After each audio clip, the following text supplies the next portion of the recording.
lihat lapangannya berbeda. Saya berani ngomong karena lapangannya berbeda, karena setiap hari saya ke lapangan. Awal-awal saya sehari bisa 6-8 titik yang saya datangi. Saya hanya ingin mengetahui medan Jakarta ini seperti apa, masalah di Jakarta seperti apa, problem-problemnya seperti apa, masalah-masalahnya seperti apa. Dan masalah yang paling menurut saya paling berat adalah gap antara yang kaya dan yang miskin. Jurangnya sangat lebar sekali. Terus, waktu saya ke kampung, ke wilayah RW, ke yang Islam tadi, saat itu kira-kira 8 bulan, 6 bulan yang lalu, setiap saya masuk, setiap rumah yang saya jumpai, saya datangi, pasti saya jumpai ada yang bapaknya sakit nggak bisa masuk rumah sakit, anaknya yang mengeluh sudah di rumah sakit nggak bisa pulang dari rumah sakit, ada yang ibunya sakit sudah setahun 2 tahun nggak bisa membawa rumah sakit. Banyak sekali, tidak hanya ribuan, tidak hanya puluhan ribu, tapi sudah ratusan ribu. Sehingga keluar dalam sebulan saya memaksakan untuk keluar yang namanya kartu Jakarta Sehat itu. Seperti yang ada di gambar, ini sistem membangun sistem kartu Jakarta Sehat. Kenapa kita paksakan itu harus cepat keluar? Karena ini sudah menunggu berbulan-bulan, bertahun-tahun yang sakit-sakit tadi. Dan terbukti saat itu, waktu kartu program ini diberikan kepada masyarakat kita, yang terjadi apa? Rumah sakit nggak bisa menampung yang sakit-sakit. Ya sudah terbukti. Artinya selama ini mereka nggak pernah diperhatikan. Hitungan kami saat itu tambahnya ada 510.000 masyarakat yang masuk ke rumah sakit, data yang ada. Dan apa? Ya karena yang datang sangat membludak, ruangnya nggak cukup. Buat saya nggak apa-apa, yang penting bagaimana menyelesaikan itu di lapangan. Kelas 1 jadikan kelas 3, kelas 2 kita jadikan kelas 3 untuk menampung itu, karena saya yakin itu paling 3-4 bulan akan selesai dan kemudian akan normal kembali. Tetapi yang sakit ini harus diselesaikan. Saya datang saat itu ke rumah sakit, ada yang pasien berjubelan, saya tanya, ibu udah nunggu berapa, jam berapa tadi nunggu di sini? Jam 2 Pak? Jam 2 pagi nunggu. Jam berapa? Jam 3 pagi Pak. Jam 2 pagi, jam 1 pagi nunggu, hanya ingin mendapatkan kamar. Gimana sudah dapat? Baru saja Pak dapat Pak. Sudah dapat kamar kita, tapi masih nunggu masuknya nanti 3 hari lagi. Bayangin. Ini di Jakarta seperti itu. Ini sih. Meskipun karena program ini juga saya saat itu mau di impeachment, mau dimakzulkan. Ya kalau saya senang sekali kalau saat itu saya dimakzulkan. Saya senang sekali karena masalah ini dan saya dimakzulkan. Saya senang sekali. Ternyata sudah tidak ada apa-apa. Tidak ada apa-apa. Saya tunggu saat itu, saya ngomong saya tunggu, tidak ada apa-apa. Ya karena ini proses membantu masyarakat dengan sistem yang uangnya ada, anggarannya ada. Kenapa kita harus berlama-lama? Kemudian juga kita jumpai, karena setiap hari saya itu ada di kampung, ada di wilayah RT, wilayah RW. Banyak anak yang tidak sekolah, banyak sekali. Keluhannya selalu sama, iya Pak, SPP-nya gratis Pak, SPP-nya gratis Pak, tapi sekolah itu tidak hanya SPP Pak. Bapak Ibu mungkin tidak tahu, biaya sekolah itu ada 13 komponen. Ada biaya beli seragam, beli sepatu, beli buku, biaya les, dan lain-lain. Dan itu yang memberatkan mereka yang berada di bawah. Itu yang memberatkan. Sehingga muncul lagi yang namanya kartu Jakarta Pintar itu, membantu mereka. Sekarang mungkin baru kita berikan, kalau yang kartu Jakarta Sehat sudah kira-kira 2,2 juta. Target kita kira-kira sampai 4 jutaan. Dan yang Jakarta Pintar kira-kira nanti 2 kali lipat yang sekarang dari 381.000. Artinya apa? Ya masyarakat ini tidak hanya masalah SPP yang diberatkan, ini masalah-masalah kecil-kecil, seragam, uang transport, uang untuk beli sepatu. Kalau ditangisi anak memberatkan mereka, ini udahlah nggak usah sekolah. Ini seperti itu. Ini realitas lapangan kita seperti itu. Karena sehari-hari saya dengan mereka, saya ngerti betul. Jadi sekarang kalau dengan kepala dinas saya berani sombong menguasai lapangannya kuat mana sama kepala dinas dengan saya. Nggak berani kepala dinas saya urusan lapangan. Saya sampai chat, urusan chat aja udah saya tanya ke kepala dinas, pasti mereka udah jawab. Chatnya udah sampai mana, yang bisa blokir Tanah Abang. Jawab, Bapak kalau tahu mau ke sana pada hari sekali, saya kan seminggu sekali aja, kadang-kadang tidak berani jawab pasti, karena saya juga, mereka tahu saya lebih tahu dari mereka. Jadi hal kecil-kecil seperti ini yang sebenarnya ditunggu oleh masyarakat. Yang ditunggu itu bukan omongan lagi, masyarakat udah nggak nunggu omongan sekarang ini. Mereka ingin menunggu realnya apa, konkretnya apa, nyata dirasakan mereka atau tidak. Kalau tidak, Jokowi itu kan digitukan aja. Ini tadi yang saya sampaikan ada 360 slum area yang nanti sebagian akan kita dorong untuk masuk ke rumah susun, dan sebagian akan tetap di situ kita buatkan yang namanya rumah kampung deret. Ini yang sebelumnya, yang sebelah atas itu sebelum, dan yang di bawah ini yang setelah kita kerjakan. Ada komunal septic tank, ada hijauan, drainasenya juga kita garap, semuanya akan menjadi sebuah lingkungan yang seperti ada di gambar. Memang tidak seperti perumahan-perumahan elit, tidak, tetapi paling tidak ini akan menjadi sebuah kampung yang sehat. Ada jendela, ada hijauan, ada komunal septic tank, semuanya ada di situ. Ini tahun ini kita kerjakan 29 lokasi, tahun depan insya Allah 100, jadi kira-kira 3 tahun selesai.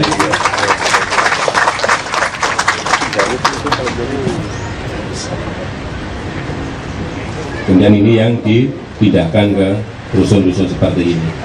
Sebetulnya masyarakat juga pengen pindah ke tempat-tempat yang sehat, punya ruang-ruang yang baik. Saya sering cerita, waktu saya pertama kali ke Jakarta, kemudian saya lihat di Marunda. Di sana itu ada 27 blok rusun. Sekarang jangan rusun, apartemen. 27 apartemen di sana. Yang dipakai baru 7. 26, yang dipakai baru 7. Masih 19 yang kosong. Coba sudah dibuat 7 tahun kosong, mangkrak, tidak dipakai sama sekali. Jendelanya hilang, pintunya hilang, klosetnya hilang. Saya nggak tahu kenapa nggak diisi. Padahal yang mau masuk itu ngantri. Tapi memang masyarakat juga perlu dirangsang agar mereka mau ke sana. Dan kalau memindahkan itu jangan memindahkan orang per orang, langsung aja satu RW, satu kampung pindahkan. Kampungnya bersih, dihijaukan menjadi ruang terbuka hijau atau menjadi tempat resapan air. Kalau pindahnya satu-satu nggak akan menyelesaikan masalah. Sekarang yang kita lakukan itu. Dulu waktu di Pluit juga sama, mau kita pindahkan nggak mau. Kemudian saya perbaiki yang rusun yang ada di sana, perbaiki, kita isi, diisi TV, kulkas, bed, meja kursi makan, dan mereka saya naikkan bis. Sudah, kita naik bis piknik, ajak ke sana, ke Marunda. Itu biasanya kalau yang developer kalau jualan kan mesti seperti itu kan, mesti ada rumah contoh, ada ruangan contoh, dibuka isinya sudah terisi bagus, itu langsung orangnya beli. Ya, ini juga sama, gratis saja sulit, sehingga diisi. Begitu sampai ke Marunda 3 bus, tapi kita beri makan dulu. Ini penting, ini makan ini penting. Sampai di sana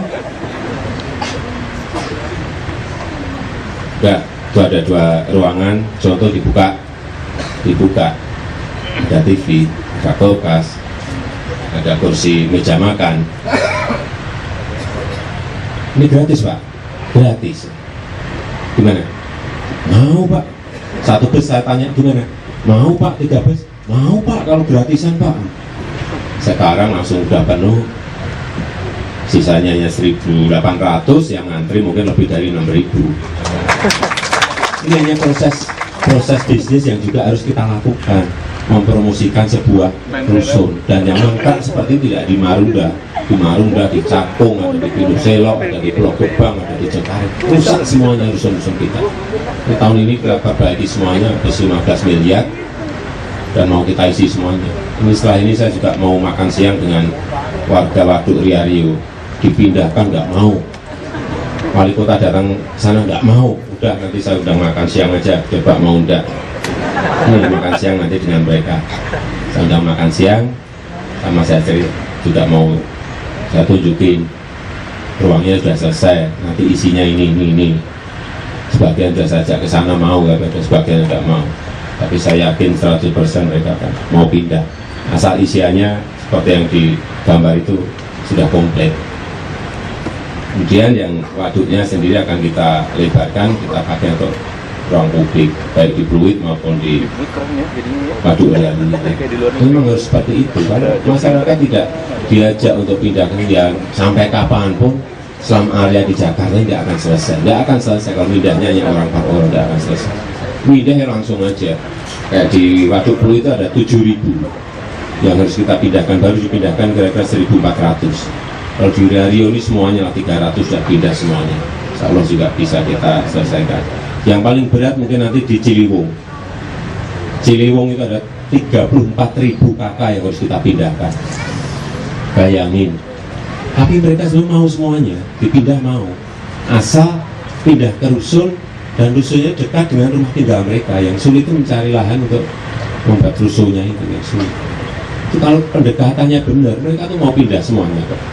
Masa pendekatannya betul, nggak usah pendekatan dengan satpol digebuki udah nggak musim sekarang seperti itu. Ini pendekatan dengan intervensi sosial. Kemudian yang di Tanah Abang, Bapak Ibu yang belum pernah ke Tanah Abang, gambarnya ada di atas seperti itu. Itu jalan raya itu dipakai untuk berjualan dan sudah berpuluh-puluh tahun, tidak hanya setahun 2 tahun ya seperti itu. Alhamdulillah hanya 1,5 bulan rampung saat itu dan tidak bersih seperti yang ada di bawah. Sekarang itu banyak warga yang hanya lewat Tanah Abang ya pengen lihat bersih, benda sih lihat saja ke sana. Jangan masih panas Pak, jangan ke lapangan. Hari pertama saya mau masuk nggak boleh. Hari kedua saya kan biasa senang di lapangan, suruh di kantor nggak kuat saya. Hari kedua siang saya mau kesana nggak boleh lagi. Jangan Pak, masih panas Pak. Jangan Pak, keamanan juga. Udahlah Pak, pokoknya saya mau berangkat, ya udah saya berangkat ke sana aja sudah. Pokoknya Bapak tugas saya akan mengamankan. Saya ke lapangan sudah. Hari kedua saya ke lapangan masih panas itu juga, masih rame-rame. Begitu saya turun ke mobil di Tanah Abang, ya semuanya nyalamin saya. Gak ada yang rame-rame nyalami, tato-tato juga nyalamin saya juga. Saya juga gak ngerti kenapa ini. Kok bisa katanya panas tapi datang ke sana kok nyalamin semuanya. Ya karena udah nyalami saya rasa udah nyalami berarti setuju ya besok bersih. Sudah bersih kan, udah bersih. Dan kita sekali lagi ini banyak dibantu oleh aparat kepolisian dan TNI ya, apapun memang kita ini kan harus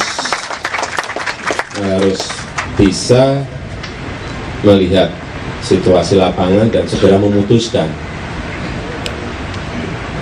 Kalau pemimpin itu tidak melihat kondisi real di lapangan, ya mungkin saya juga ragu-ragu memutuskan, tapi lapangannya sudah kita lihat kok nyalamin semuanya, yang tato nyalamin sudah saya putuskan besok bersih sudah. Ya percuma kita menguasai lapangan tapi tidak berani memutuskan, nggak ada artinya juga. di pasar minggu juga seperti itu. Kita yang kecil-kecilnya harus diurus lah, harus diurus, harus diberi space, harus diberi ruang, harus disiapkan PKL ini. Jangan mereka hanya digusur. Kalau ini saya nggak menggusur, ini menggeser. Beda, gusur itu nggak diberi solusi, kalau geser itu diberi solusi. Bedanya itu.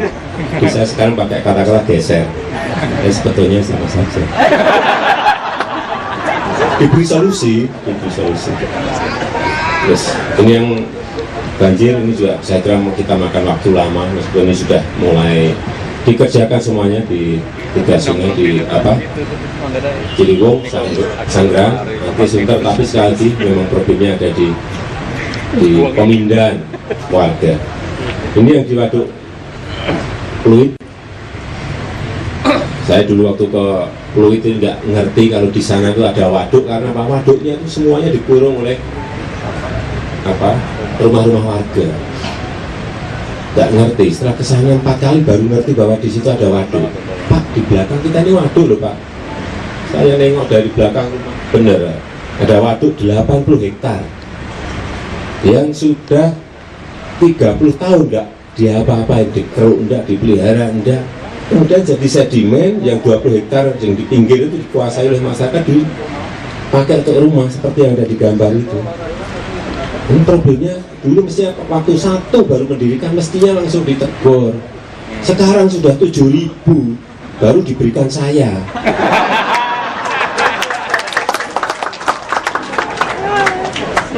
Insya Allah tahun depan rampung. Awal tahun depan mungkin rampung. Kami yang sudah selesai, yang jadi di bawah, yang di bawah tadi jadi bersih, sekarang jadi juga jadi taman kota, jadi tempat rekreasinya masyarakat. Nah ini kalau sudah biasanya kalau sudah mau pindah itu biasa ajak makan. Premanya saya undang makan siang, besoknya tokoh-tokohnya saya undang makan, besoknya lagi warga saya undang makan siang. Dan saya selalu pesan ke bagian konsumsi, siapkan makanan yang paling enak, yang paling enak. Udah menolak gimana gitu. Memang lobby makan ini penting sekali. Harus lagi makan yang enak, makan yang enak. Ini yang transportasi kita, monorail, MRT, ini juga awal Oktober ini sudah langsung kita betul-betul sudah kerja lapangan, sudah ngebor ke bawah. Monorailnya juga, MRT-nya juga bulan depan ini saya kira sudah bisa kita selesaikan. Kemudian lapangan-lapangan ini juga terus saya kerjakan, hampir tiap hari kita selalu sidak ke kelurahan, kecamatan, hal kecil-kecil tapi itu yang dikeluhkan masyarakat. Di puskesmas selalu kita cek terus. Kemudian ya ini yang lelang jabatan. Mungkin Mbak Yeni perlu saya sampaikan, lelang jabatan ini target kita kan mendapatkan pemimpin-pemimpin di wilayah yang punya kompetensi, punya kemampuan manajerial, punya kemampuan melayani masyarakat, bisa menganalisa masalah-masalah yang ada di lapangan. Jadi kita hanya pegangan kita itu, dari ini pakai tes semuanya. Ada 7 step tes yang harus dilakukan dalam lelang jabatan ini. Karena lelang jabatan ini kira-kira 40% lebih lurah dan camat yang lama tergeser, bukan tergusur, tergeser, sehingga ganti yang baru, sehingga kemudian ditempatkan. Nah ini ternyata kemarin ada problem kan, 1,5 bulan yang lalu yang di Lenteng Agung juga problem. Kita menempatkan orang ini kan berdasarkan prestasi, kemampuan, bukan berdasarkan agama. Itu masih diprotes lagi kita. Karena itu sudah saya sampaikan, sudah ke saya berapa kali, saya sampaikan tidak, saya menempatkan ini karena kemampuan dan karena prestasi, bukan karena agama. Jadi nanti kalau sudah 6 bulan saya lihat memang prestasinya nggak baik, ya kan saya ganti. Dan jangan mendorong-dorong saya seperti itu kewenangan saya. Nah, kalau setiap orang mendorong saya pengen diganti sana, mendorong ganti sini, mendorong ganti, bubar aturan main kita nanti. Kemarin di demo lagi, ya terserah lurahnya bisa ngatasi tidak. Kalau dia memang betul-betul lurah yang pintar menguasai lapangan, saya kira tetap akan bisa diterima oleh masyarakat. Inilah kondisi-kondisi lapangan yang masih kita alami. Jadi hal-hal yang kalau saya melihat ya prestasi, kalau prestasinya jelek agama apapun ya saya ganti, nggak usah sekarang, langsung detik itu juga saya ganti pasti. Kalau saya dengar ada yang nggak benar, ya ganti langsung. Dan saya itu kan bedanya dengan Pak Wagub itu hanya satu, kalau Pak Wagub itu mau ganti pasti dimarahi dulu, wah ganti. Kalau saya dia besok hilang. Bedanya itu saya dengan Pak Wagub. Ya namanya orang kan karakternya beda-beda. Saya kira itu Ibu dan Bapak sekalian yang bisa saya sampaikan pada kesempatan yang ini. Terima kasih. Wassalamualaikum warahmatullahi wabarakatuh. Di sini bersama saya. Minta tolong panitia podiumnya diganti, dipinggirin. Digeser. Aku duduk. Kamar aja. Namanya. Cuman bedanya solusi. Oke. Dan Anda tahu nggak? Kenapa kalau kita mengundang Pak Jokowi menjadi keynote speaker? Masih. Kenapa? Coba di depan. Karena Pak Jokowi itu kan Joko WI, Joko Wahid Institut. Ini Cerdas. otak atik maduk. Hebat. Pantes kamu Pemda Tempo. Oh, Pemda diukur dari situ pinternya loh. Nah, soalnya saya nggak pernah kualitas saya. selalu bingung kok Pemda Tempo Pemda kayak gini, gimana gitu. Kenapa? Boleh. Ya, oke. Dan selanjutnya Pak Jokowi, kami akan memberikan kesempatan Ibu Sinta Nuriyah untuk memberikan cindera mata kepada. Belakang ini loh, lihat. Marah-marah sama teman wartawan. Lu lihat kok kayak nafsu gitu. Ya kan? Begini gitu, tenang aja. Nanti tak kasih tanda tangan. Aku emang begini dari lahir agak cakep. Agak ya. Bu Sinta, kami menunggu kehadiran Bu Sinta di sini. Kira-kira bisa nebak nggak Pak Jokowi? Cindera mata, ucapan terima kasih dari Wahid Institute. Sini aja biar clear lah. Bisa nebak nggak? Kalau bisa, Kalau depan malah rusak semua. izin. Kalau bisa, izin DPP keluar. Teman-teman dari media yang pakai kamera foto Yuk, bisa nggak? Ya, ini aja Mbak. Bisa nggak? Ini aja. Oke. Gimana masa nebak aja nggak bisa? Nah, kalau ini harus kita harus sopan. Manner, attitude. Tahu nggak attitude apa? Ya, biar kita lihat. Oh ya. Bu Sinta akan memberikan cindera mata.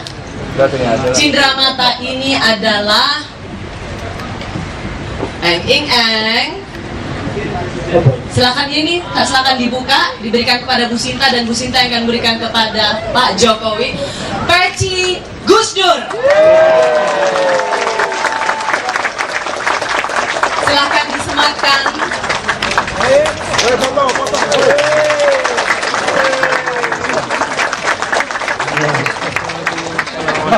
Pas Pak, kebetulan Pak ya.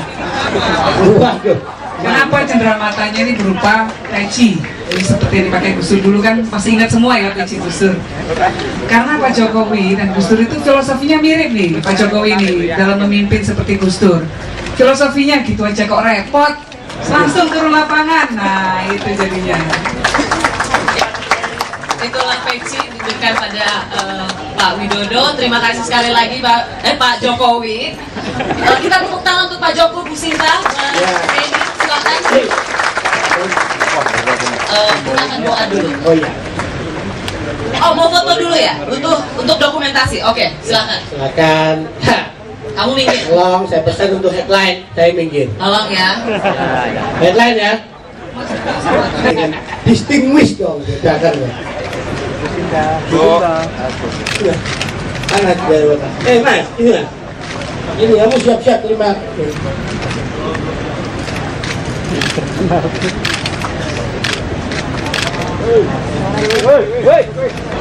Ya, baik. Terima kasih. Ya, terima kasih Pak Jokowi, Bu Sinta dan Yeni. Selanjutnya saya minta bersiap untuk pemimpin doa. Silakan. Ya, Bapak Kiai Haji Zaki Mukarrem Barok. Ya. Next tapi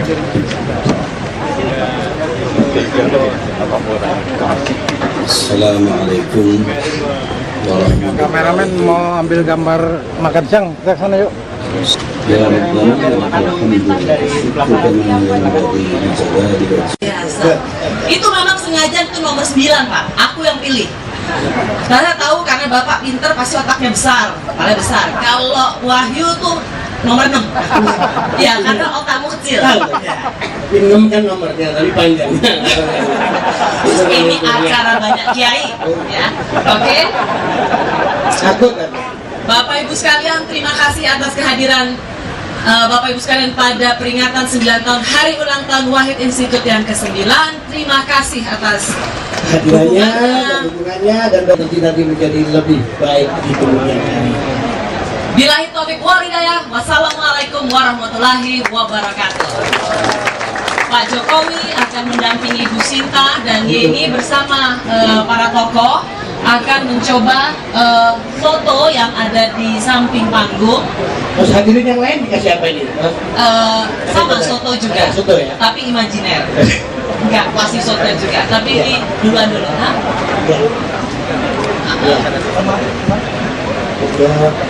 Untuk mencicipi ini kan soto yang microfinance Wahid Institute. Monggo silakan Pak Jokowi. Ambil sedikit nggak apa-apa ya.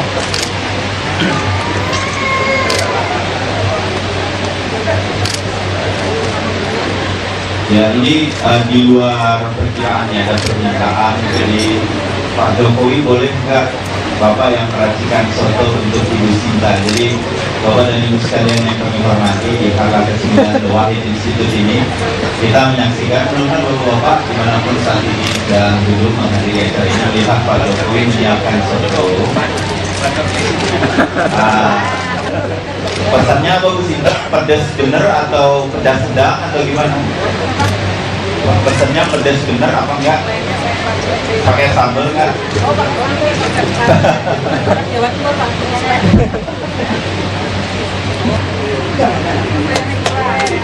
Kuahnya ini. Jadi Pak, kalau tahun depan ya agak-agak macet untuk jadi capres, Bapak bisa menjadi ini Pak, membawa acara kuliner saya pikir ya.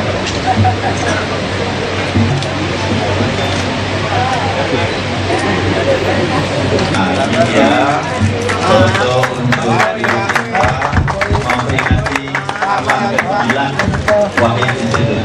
Dicobain Bu, kalau kurang apa Pak Jokowi bisa balik lagi ke situ.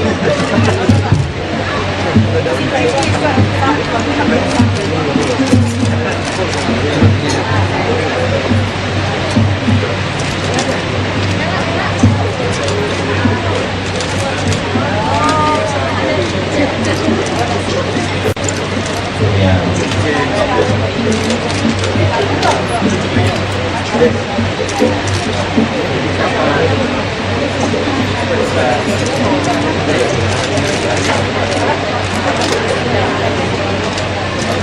Jadi ini soto khas Jawa Timur. Mudah-mudahan Pak Jokowi yang orang Solo Jawa Tengah ini bisa menikmati juga.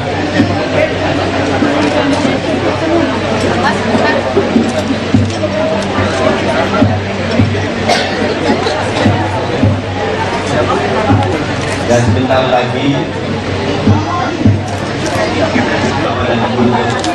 tempat ini kami mohon kasih tempat sebelum nanti kami mungkin persilahkan Bapak dan Ibu juga untuk menikmati santap siang yang sudah kami sediakan di sini.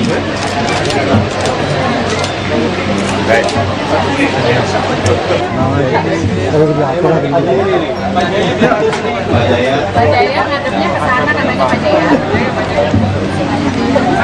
Pak Jaya.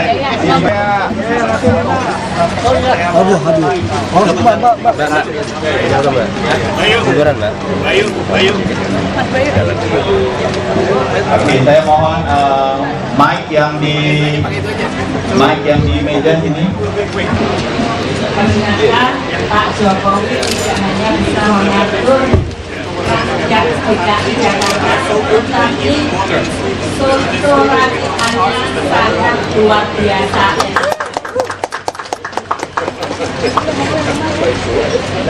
Lulus ujian dari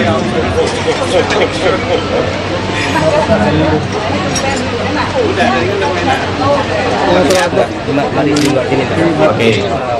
Nah, sekarang saya mohon teman-teman wartawan, kalau sudah, saya ingin sedikit membuka jalan untuk ya. Terima kasih.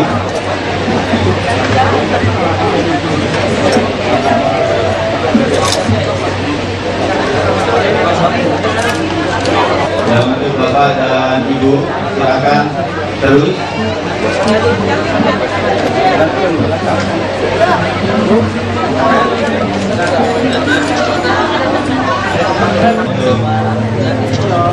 Menuju ke sebelah kiri panggung, kalau Bapak dan Ibu menghadap bersantap siang di belakang. Selamat bersantap siang.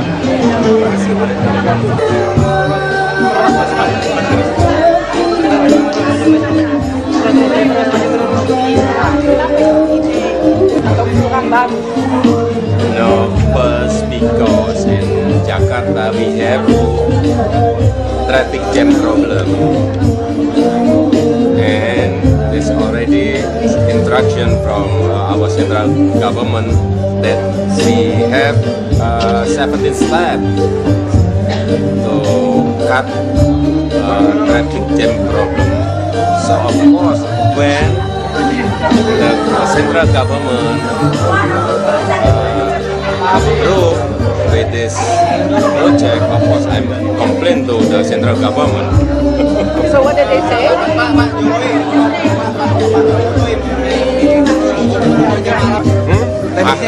Nanti dilihat, nanti kita lihat bareng-bareng di lapangan. Ya. Banyak laku di MS. Kasih jalan dulu, kasih jalan. Beliau maunya langsung solusi di lapangan, action. Ya kalau Gus Dur itulah. Gak usah apa gitu aja kok repot. Kalau Gus Dur kan gitu udahlah, kita yang penting cari solusi. Nah itu kita melihat di situ.